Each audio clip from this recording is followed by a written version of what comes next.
Добро вечер, гледате Ноќно студио, вечерва посветено повторно на една многу важна тема која што ја обработувавме и во минатата недела, но вечерва од еден друг агол кој што не го фативме минатата седмица. Требаше наш гостин да биде и министерот за социјала, млади и спорт, но поради обврски како што ни информира во владата и закажана седница, тој или ќе пристигне подоцна во нашето студио или пак воопшто нема да се појави. Затоа нашиот прв вечерашен гостин ќе биде Марта Гусар, адвокат, добро познат во јавноста, особено во оној дел кој што го работите вашите случаи за семејно насилство и борбата која што трае некако и се повторува повторно на секои 5-6 месеци. Зборуваме на една горлива тема која што никако да дојде крај. Добро вечер. Добро вечер. Благодарам што сте со нас. Како гледате вие на тоа што секои 6 месеци ние од Росица, од Танкица, од Ивана, постојано некако ни се повторуваат истите проблеми и повторно истите одговори ги даваме, но системот можеби е тој кој што нема соодветен одговор на тоа што го бараат од една страна и жртвите кои што трпат семејно насилство, но и оние кои што пријавуваат, а институциите молчат. Вака сега, прво, тоа што како го гледам, нели, моментот на 7-5 месеци нешто се случува е една работа, друга работа ми е моментот дека као системот дека е нешто као непознато ни е. Системот не е непознат, системот има име и презиме, има луѓе кои што работат во тие институции, кои што треба да преземат действија. Точно се знае кој не преземал действие. Не мора да биде тоа конкретни лица, дека тоа и тоа, меѓутоа како институција, дека во одредена ситуација не е преземало действие. Моментот е дека некако ние навикнати сме да кажеме дека системот е крив, но никој не сака да се препознае во тој систем. Ама во тој систем сме и ја и вие, сите сме заедно. Значи, системот на една држава го прават сите. Така што затоа ви го кажувам, значи тој систем има име и презиме. Дека тоа не е ентитет, не е непозната работа, и дека не е нешто кој што лебди над нас, па као ние не знаеме што е системот. Системот е баш луѓето кои што се назначени и кај нас, морам да го кажам тоа, дека кај нас партиски, нели, се назначуваат лица, тие раководат одредена институција или слично. И сега ние говориме дека тоа системот е нешто виновен, а уствари системот е токму тие лица, односно со име и презиме. Така да, во таа насока не можам да кажам дека како го гледам. Значи го гледам дека системот, односно тие имиња и презимиња не преземале одредена ситуација за да се случува ова нешто. Ние во лани, во 25-та година, во јануари имаме фемицид, имаме во мај фемицид, имаме во септември фемицид и имаме сега една малку поинаква ситуација која што пак е резултат на семејно насилство и повторно пак непреземање на одредена действие, односно проценка на ризик. Едноставно не постои нешто кој што тие назначени луѓе, тој систем, нели, не преземал действие. И сега од еден аспект викаме дека системот, пак ја кажам, системот има име и презиме, точно се знае кој не преземал действие, зошто не преземал действие. Ако не се знае зошто, тоа значи дека има некоја позадина, нели, која што е баш клучна. Така што не постои тука системот како ентитет, него постојат имиња, презимиња, точно на назначени луѓе кои што треба да преземат действија, не преземале.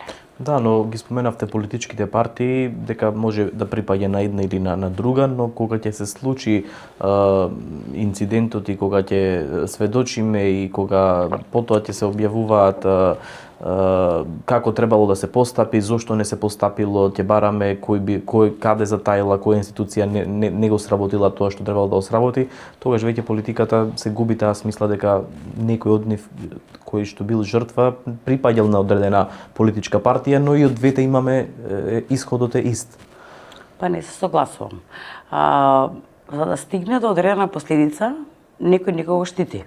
Така да, ако во дадена ситуација едно лице кое што еве за последнава ситуација ќе го кажам, ако едно лице има 10 кривични пријави, во септември има фатене за друга. Да. Нешто поима немам. Мислам тоа што го прочитав, значи можам да го кажам. А во меѓувреме во декември има една пријава, во јануари има друга, февруари кога или да било има друга пријава. И сега ако ние одиме од аспект на тоа на проценката на ризикот, нели, кој што треба да го преземат одредени лица, и ние викаме дека едноставно не е поврзано со нешто. Јас пак ќе кажам, ова се муабети од улица или чаршиски што викам јас.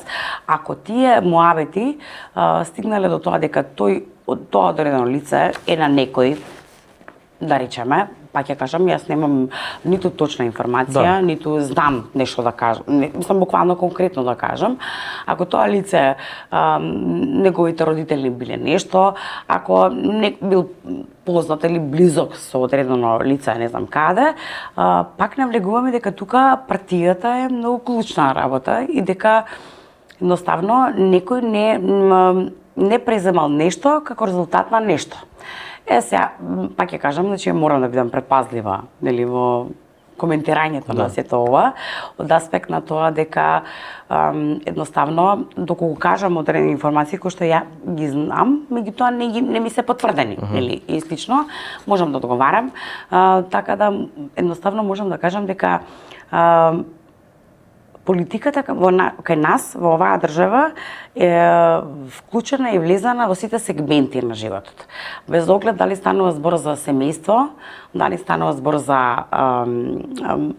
приватни бизнис работи и слично, така да сметам дека и во оваа ситуација имало некоја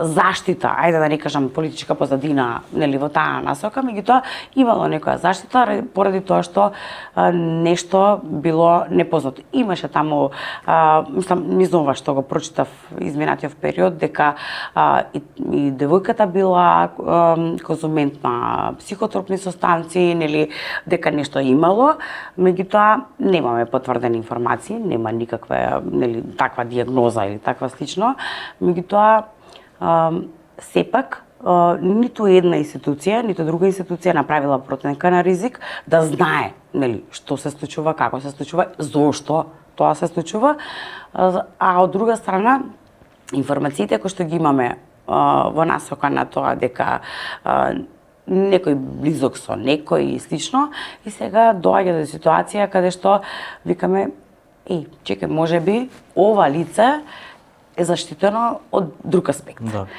Така да, ама пак ќе кажам, ова мисли информации сосема непотврдени, не можам да ги дискутирам дека да, тоа било тоа, меѓутоа дефинитивно имало некоја позадина. Исто така има непотврдени информации дека лицето се упатило во болница, па и таму имало физички напад, докторите не реагирале, не биле повикани лица од полиција, од центрите за социјални работи. Ако кај вас дојде лице кое што претрпело семејно насилство, како тоа лице се чувствува безбедно? Кој треба да го заштити тоа лице? Видете, од последните информации кои што ги добивме, првите информации кои што беа дека Центар за социјална работа дека бил присутен таму, меѓутоа дадоа демант дека не биле, меѓутоа дека биле инспектори од МВР, а дополнително болницата не постапила, односно не преземала действија согласно закон. Фактот дека ниту самата болница не повикала интервентен тим, дополнително пак ќе кажам до информација, односно демант кој што претпоставам дека веќе е официјално, нели, нешто. Ако дополнително МВР кога се појавило таму и МВР не повикал, ниту обвинител нели, јавил на обвинител, односно исконтактирал, ниту пак повикал интервентен тим на Центар за социјална работа, пак имаме проблем во таква работа. Така што, кога го кажувам, ова што ме прашувате, затоа се враќам назад, ако ние немаме од основните институции, каде што таму нешто се случува, немаме ниту повик во интервентен тим, немаме обвинител. Значи никој не известил обвинител дека нешто се случува, иако па ќе кажам мислам дека на толку пријави, значи за конкретниот човек на толку пријави, мислам дека на МВР тоа било доста познато лице, па на крајот на денот мислам дека и самиот обвинител, овој министар кажа дека е познат нели на службите, и сега ако тоа лице е познато и ако такво нешто се случува таму, доаѓаат инспекторки, така денеска од последната изјава беше пошто Слободен печат денеска се извини дека нели дало погрешна информација, во ред, тоа е сосема окей. А биле две инспекторки таму кои што ниту болницата, ниту инспекторките повикале интервентен тим, ниту известиле обвинител. Значи имаме целосно непостапување на сите тие присутни таму. А тие се дел од тие кои што треба да постапат во таква ситуација. Така да, одговорот на прашањето е баш тоа. Имавме неодамна уште едни измени на кривичниот законник, некако многу често започна да се случува, да. Со нив предвидено е полициските службеници доколку евидентираат физички последици врз жртвата, треба и службено да постапат. Колку овие измени може да помогнат во еден ваков случај? Премногу. Значи, ние сите, буквално сите сме се бореле, впрочем, за ваквото постапување, дека вака треба да се случува и дека треба тоа да биде по службена должност. Меѓутоа, ако, од последниот случај и последната пријава, каде што жртвата кажува дека немала физички контакт, нели, во конкретниот случај. И сега, доколку полицијата доаѓа, ја прво мислев, во првиот случај, кога имало сведок, таму се појавиле двајца мажи. После се појавуваат две жени. Нели, во денеска, од последната информација, дека две жени се појавиле инспекторки во дигестивна, и тие, во ниту еден момент, не провериле дали има повреди или нема повреди, измените на кривичниот законник се однесуваат токму на телесната повреда, која што треба да биде видлива. Телесната повреда не мора да биде видлива само на отворените делови од телото, односно, нели, лице, раце, нели, нешто што се гледа, него тоа треба да биде целосна проверка, или самата болница прво треба да провери, нели, дали има некакви повреди, а МВР дополнително исто така треба да повреди, па да фотографира, нели, мислам сите тие действија, и тука ништо не е преземено како такво действие.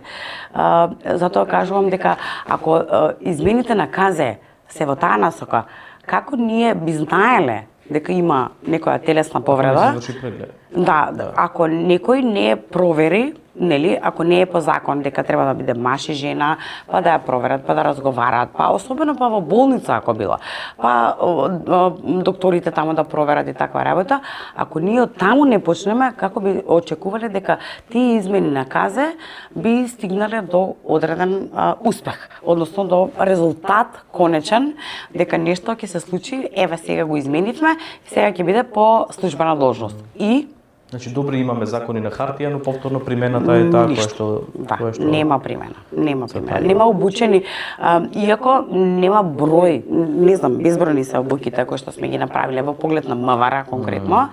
Меѓутоа, видете, од една страна ова го кажуваме како кривично дело кој што сега се изменува како телесна повреда. Телесната повреда како телесна повреда постоела и претходно. Значи не е дека е нешто непознато. Меѓутоа сега го вклучуваме како ако телесната повреда се случува како резултат на семено насилство. И сега, ако одредено лице, нели, полиција, МВР, доаѓа и ако јас немам физички видливи физички повреди, ако не ми се направи проценка на ризик, ако не ме придружуваат, нели, до болница и слично, и некој да ме провери дали можеби ја имам внатрешно крварење, и тоа е телесна повреда, нели? Тогаш нема поента на промената на законот, ако ние само тоа го имаме на хартија, а воопшто не во пракса, ниту па знаат како треба да се спроведува.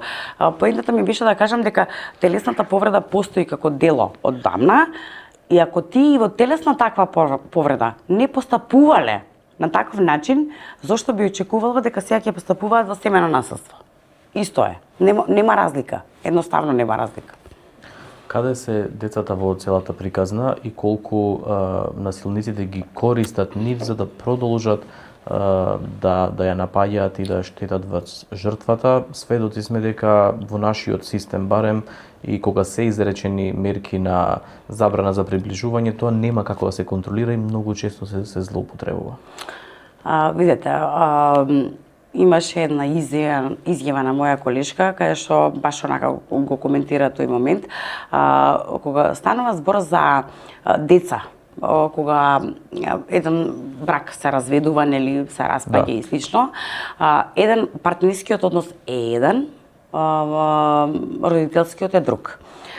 Дете како дете не се разведува од родителите, него едноставно партнерите се разделуваат, а детето останува меѓу тие родители. Тие родители дали ќе се разведат, дали ќе живеат заедно, тоа дете останува на тие двајца родители. Сега проблемот е што се случува е каде што стварно е многу проблематично, каде што едно дете може да се злоупотребува и да се користи во рамки на таа бракоразводна или од бракоразводна постапка и тука децата едноставно во ниту една ситуација не се заштитени од аспект на тоа дека стварно е проблем, ова е многу тешко да го образложам како такво. Многу е тешко ради тоа што детето како дете не треба ни да знае дека двајца родители се развеле. Ниту пак дека се разделиле, не мора да развод. Кај нас сведоци се на цела таа драма која што се случува. Се, буквално. Децата се клучни играчи, а децата не ни смеат ниту па да се злоупотребуваат како објект, нели во дадена ситуација, а тоа се случува многу често. И тоа е најтешко да се препознае, мислам дека од сите институции кои што се, особено Центар за социјална работа, од аспект на тоа дека кога од еден родител каде што детето кај што живее, кажува дека ова се случува, иако можеби тоа ништо не се случува, или па стравот на самиот поранешен брачен другар го манифестира и го пренесува на самото дете, детето е само по себе инволвирано во самата постапка. Така да проблемот е каде што не дека децата не ги гледаме или пак дека не ги проценуваме и слично, меѓутоа недоволна е проценката на ризик за самите деца, искрено, и до сегашните ситуации, па и од моето искуство, нели, во канцеларија, едноставно нема сензибилитет да се согледаат потребите на самото дете, за да стигне до тоа дете да биде заштитено, да биде издвоено од таа постапка и воопшто да не биде дел од тој конфликт кој што се појавува помеѓу двајца родители. Да. Колку е клучно тука образованието и наставниот кадар, бидејќи имаме и тука голем проблем, деца кои што се сведоци на се тоа кое што се случува во домовите, или пак дури и тие се трпат физичко насилство, наставникот не сака, не го препознава, не го пријавува. Каде е проблемот? Видете, Законот за превенција и заштита од семејно и родово базирано, мислам да не го диктираме сега како, нели, целосно како насловот на тој закон, подразбира должно внимание на сите. Под сите зборувам МВР, Центар за социјална работа, било кое лице кој што ќе биде затечено, нели, во тој момент, или па образованието, односно училиштето каде што учи дете и слично. Низ многу примери, значи не е само овој пример, каде што ја не знам сега за последново случување, стварно не знам што кажало школото каде што учело девојчево, дали приметило. Се вршат проверки од Министерството, потенцира дека и тој дел се проверува, но за сега нема детали. Нема информација дали имале некакво сознание и таква работа. Не знам, затоа викам не можам да коментирам, меѓутоа имало други ситуации каде што јас сум ги имала како примери, каде што веќе имам изречени мерки, каде што сторителот не треба да се приближува, нели, на жртвата, а децата се заеднички, нели, нормално. И сега детево нормално дека не само што е дел, нели, од тој конфликт кој што се случува, а меѓутоа и дел од се вклучува и во образованието, значи попушта во учење и слично, и се стигнува мейл до мојата странка, стигнува мейл дека таа треба да се појави заедно со нејзиниот сопруг, поранешен или во бракоразводна постапка, дека треба да се појави во школото и дека треба да разговараат во поглед на попуштањето на образованието на детево. И мене ме известува и викам нема да се појавиш. Нормално, пошто прво го прекршуваше ти решението, затоа што другото лице не сме да се приближува, така. И вика како да одговорам. И викам, ќе одговориш дека има мерки, нели, дека ти не можеш во тој момент да се приближиш, нели, да се појавиш, може да, меѓутоа не заедно со другиот родител. Да се направи. Во првиот одговор на школото беше дека тие воопшто не навлегуваат во нивните конфликти и дека треба да се појави. Па требаше да настапам јас како адвокат, каде што ја требаше да цитирам членови од закон, каде што требаше да кажам, нели, што и како се случува и дека тие двајца не можат во истата просторија да бидат присутни без оглед што станува збор за нивното дете.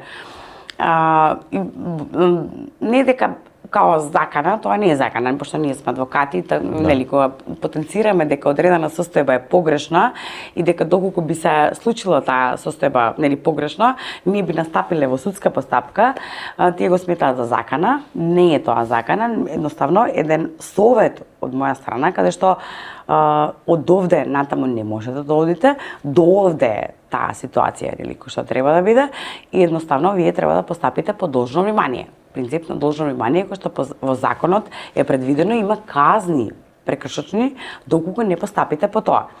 Па тогаш веќе дознаваат, нели, дека треба ја сваќаат сериозноста ситуацијата. Така да, затоа викам, ова го кажав како пример, а од друга страна на основа на ова и ова еден пример е. Значи, пример не знам, така, дополнително се случува ептен во мојата канцеларија. Меѓутоа имам и други примери каде што токму тоа се случува. Школото, училиштето, дали е средно, дали е основно, тие не знаат дека треба да постапат. Исто како болницава што гледаме дека не знаела да постапи, и за мене тоа е фасцинантно, пошто болница како болница секогаш реагира на таква ситуација. Сега не реагира. И мене ми е нејасно како е можно болницата да не реагира на таква ситуација. Така и школото, и мене ми е нејасно и за школа. Како е можно школата кога гледа дека едно дете се соочува со некаква блокада во моментот, а при тоа знаат дека веќе нешто се случува дома. И тие не само што не реагираат, него се случува до момент да има предмет во канцеларија каде што школата застанува во заштита на сторител на насилство. Не знам кој бил близок со некој, знаете кај нас, нели, во таа насока, и тоа е не знам како да кажам, значи тоа е погубно и за дете, и за школа, и за жртва, и за сите. Што правите во еден таков случај? Се извинувам, значи пријавувам во просветен инспекторат, па тие чекаме да утврдат некоја неправилност, меѓутоа тие никогаш не утврдуваат. Зошто? Поради тоа што просветен инспекторат не има образци на основа на кои што треба да се постапува по таков вид на насилство, него одат од аспект на тоа дали документ формално, нели, формалистички, дали е преземено тоа, дали е преземено тоа и слично, и во тој момент тие не сметаат дека има било каков пропуст од страна на школото, иако реагирам, буквално реагирам и јас лично, зошто да се случува таква работа, дека не треба, меѓутоа нема ефект. Да, особено тоа што во секој училиште имаме и психолози, и педагози кои што пак треба да работат токму на тие прашања. Ги споменавте судските процеси, колку долго трае еден судски процес за семејно насилство? И колку е тоа тешко за... Денеска го коментирав тој момент.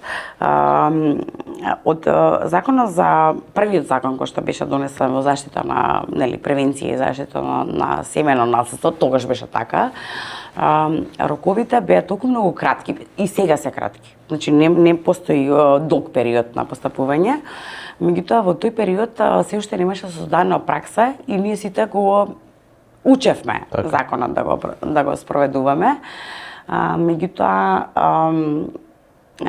после некое време, особено со пред измената и после измената на новиот закон, почна да се создава една друга пракса, каде што судот, првостепен суд, како да има страв да донесе одлука, решение веднаш, односно без одржување на расправа, на рочиште.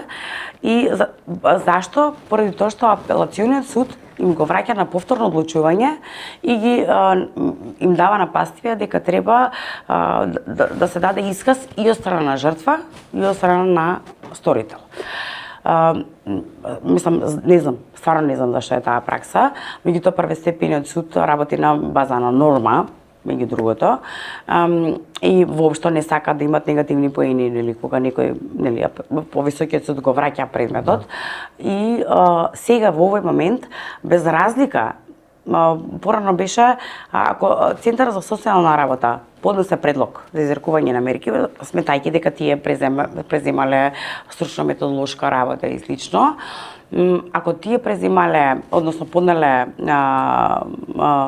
предлог за изрекување на мерки, судот можеби, него носеше едноставно решение веднаш, меѓутоа после тоа, како им ги враќа апелациониот суд на повторно одлучување, првостепен суд веќе престана да носи веднаш мерки, односно без одржување на рочиште, него сега во било која ситуација се закажува рочиште.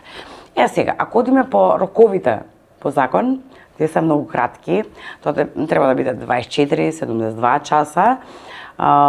Неможно е, пошто судот прво нема кадар, стварно нема кадар, значи неколку суди работат на оваа тематика, во кој што не само работат насилство, значи тие работат семејни разводи, работат имотно-правни во делот на семејни проблеми и дополнително работат насилство. Значи тоа е временскиот период. Значи судот работи од до. Значи нема цел ден. И тоа се судиите кои што постапуваат по тие, бројот на предмети е многу преголем предмет, да, и закажуваат пример рочишта за 15, 17, па 30 дена, нели, небитно. И окей, продолжуваме и покрај тоа пак повторно може апелационен суд да го врати назад. И се враќа назад не после месец дена, после 3, 4 или 5 месеци. Знаеме дека долго трае тој процес од апелација кон релативно кратко трае за овие предмети, меѓутоа кога кажувам релативно кратко, не зборувам за 2 години, него зборувам за месеци. Иако се толку блиску. Така да, сакам да кажам дека роковите, она што ме прашавте, роковите не се почитуваат од ниту еден, а тоа е, повторно ќе кажам, колку и да се, мислам, ова е директна критика на апелационен суд, самиот апелационен суд, впрочем, ја создаде таа пракса. Враќајќи ги предметите назад, ние судот мора да постапи по таа напастие и во овој момент останува на тоа дека ние сите, колку и да донесеш докази, што и да направиш, повторно има рочиште, повторно се чекаме месец дена, па може би уште едно рочиште ќе има, брзо одат рочиштата, меѓутоа во секој случај нема 24 или 72 часа. Тоа ќе трае неколку месеци. Колку тоа одново нанесува штета на жртвата? Премногу. Поради тоа што ако јас денеска пуштам предлог, ја се очекувам дека веќе можеби понеделник, вторник, среда ја да имам решение. Ако имам докази, ако имам се, и на сите докази, мене ми се закажува рочиште, пример да речеме, за 25 март, 18 март или било што. Значи тоа сепак, значи продолжува, жртвата мора да биде со мене присутна во судница, сторителот, нели, или противникот, во таа постапка, мора да биде присутен и ние што сме направиле, која заштита и даваме. пак треба да се соочи со него, па ми кажува, ама мене ми е страв да дојдам, не знам како треба. Мислам, сите тие состојби психички, Одново ги поминува во судница, одново и одново, па има прашања, па има од моја, мислам, од страна на жртва, има прашања од страна на другиот адвокат, што сите имаме право, сите имаме право нормално на аргументација и слично. И тоа е веќе законот како закон, веќе мислам дека нема целта кој што треба да се исполни за превенција и брза заштита. Законот е, затоа викаме превенција и заштита на жртви. Ние тука со овој закон, со таквото враќање, со таквото од апелационен суд враќање на предметите и закажување на рочишта, немаме превенција. Тоа не е превенција. Превенцијата треба да биде акутна, брза и не тоа да биде после 3 недели од предлог пуштен да ми се закажа рочишта. Нема поента. Одново се виктимизираат жртвите. Одново и одново. Каде се мажите во целата приказна? Колку мажите се жртви на семејно насилство? Има. Значи, не дека нема. Во последниот период кај мене се појавиле неколку предмети. Има. Проблемот кај мажите е тоа што не пријавуваат. Вајда претпоставам дека од срам, нели, самата нели култура и таква работа. Тоа е само кај нас така? Искрено не знам дали е само кај нас така, меѓутоа кога зборуваме за статистика, не зборуваме само за Македонија, зборуваме на глобално ниво. Претпоставам дека секаде е така и не пријавуваат, не знам зашто не пријавуваат, меѓутоа од последниот случај кај мене во канцеларија саќам зошто не пријавуваат, поради тоа што кога маж ќе отиде во Центар за социјална работа да каже дека има проблем, Центарот за социјална работа не го доживува тоа дека има проблем. Дека може маж да има проблем. Да, човекот е преплашен, спие под клуч дома, дека може нешто да му се случи и слично. Меѓутоа немаше верба додека не се случи настан каде што и деца се вклучени во целата работа. Па ајде, нели, одиме на мерки и слично, меѓутоа сакам да кажам дека кај мажите е го зборувам тоа од општество и културата кај нас, дури маж да отиде во полиција да пријави, самата полиција не знам како ќе реагира. Центарот не реагира добро, а па не полицијата. За жени не реагира, па не за мажи. И поради тоа мислам дека мажите не пријавуваат. И срамот. Кај нас е, нели, кај сме маж, нели, да пријави таква работа, а ги има многу, стварно ги има многу, и тоа ми е жал дека ги има, а не пријавуваат само од срам, од ништо друго. Има ли во центрите за сместување во тие станови кои што нели ги имаат центрите, каде што би можел да се смести маж кој што е жртва на семејно насилство? Како реагираат во тој основ на заштита? Искрено не знам. Еве, одма ќе ви кажам, не ми се случило, барем мене не ми се случило во ниту еден момент до сега маж да побара таква помош на шелтер и таква работа. Тоа вајде ќе треба да ги прашате невладиниве, нели, организации кои што го работат тој дел. Меѓутоа, ако имало ако имало, можеби имало, не викам не, меѓутоа претпоставам дека тоа е толку многу ретко да дури незначително во тој поглед. За крај на нашиот разговор, колку е тешко да се прибават докази во доказна постапка, да се изведат едни докази кога станува збор за семејно насилство? Не е тешко, вака се законот за зборувам за граѓанската постапка. Да. Значи не зборувам за кривичната постапка, за граѓанската постапка прагот на докажување и самиот закон тоа го наведува. Значи таму нема прагот на докажување премногу низок, токму од насока да не се виктимизира, нели, жртвата во тој момент, така што доволни се одредени, нели, ситуации, пријава во МВР, пријава во центар и таква работа. И не мора тоа, него ако се утврди психичкото насилство, не мора да биде во МВР пријавено. Значи, ако нема, нели, телесна повреда и таква работа, прагот е многу низок, меѓутоа од друга страна треба знаењето, односно пристапот на застапување треба да биде многу опширен. Така што затоа викам, прагот навистина не ми требаат мене уверенија, овие што се лекарска уверени или не знам што, не ми треба ништо од тоа. Мене ако ми дојде жртва, меѓутоа ако јас видам дека има одредени SMS пораки и таква работа, значи сето тоа влегува во доказната постапка. Така да прагот на докажување е низок, меѓутоа зависи од ситуација до ситуација. Нормално, проблемот е што мене лично одејќи од аспект на тоа колку јас сум обучена, нели, за водењето на постапките, до моментот на поднесувањето во судот, колку судот тоа ќе го утврди и ќе увиди дека, нели, едноставно доволно се овие докази, меѓутоа од праксава, кажувам, нели, она што го кажав претходно, од праксава низ изминатиот период очигледно не е доволна, па повторно се закажува рочиште, па нели, па да се каже истата ситуација по 100 пат, ама прагот на докажување по закон е најминимална што може да биде, поради тоа што во оваа постапка ниту има завршни зборови, ниту има, значи нема ништо, едноставно оваа постапка се огледува како вонпарнична постапка. Нема противник и предлагач и противник. Да. Значи таму не постои дека треба не знам какви докази, вештачења, сведоци, не постои такво нешто. Затоа викам, тоа што имаме како психолошка состојба на жртва, нешто што се случувало во изминатиот период, да стигнеме до мерки, односно заштита. Меѓутоа, треба, мислам дека уште време, особено во оваа насока, за психичкото насилство, да и самиот суд ги согледа и да донесе решение без рочишта, меѓутоа до сега не се случило, така да се надевам. Се надеваме дека ќе се промени тоа во иднина.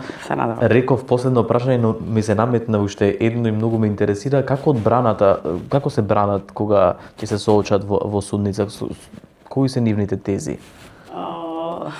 Видете, тоа е најчесто е во напад на жртва. И првиот момент кога Најчесто изиграва жртва во тој момент. Да. Кога противникот во таа постапка ќе почне да напаќа жртвата и да кажува, ама таа ме испровоцира, таа нешто направи, нели, такви работи. И тогаш од првиот момент знаеме веќе дека тука се случило насилство. Значи, пошто кривичната постапка е сосема друга и во кривичната постапка има придонес, па нешто, други елементи се, други работи се согледуваат. Првиот момент овде е, пример да речеме, ама таа не ми ги испржи, пример, јајцето, така како што јас сакам. Еве, класичен пример ќе ви дадам. И после тоа ми кажа како сакаш јади ги. И тоа било причина.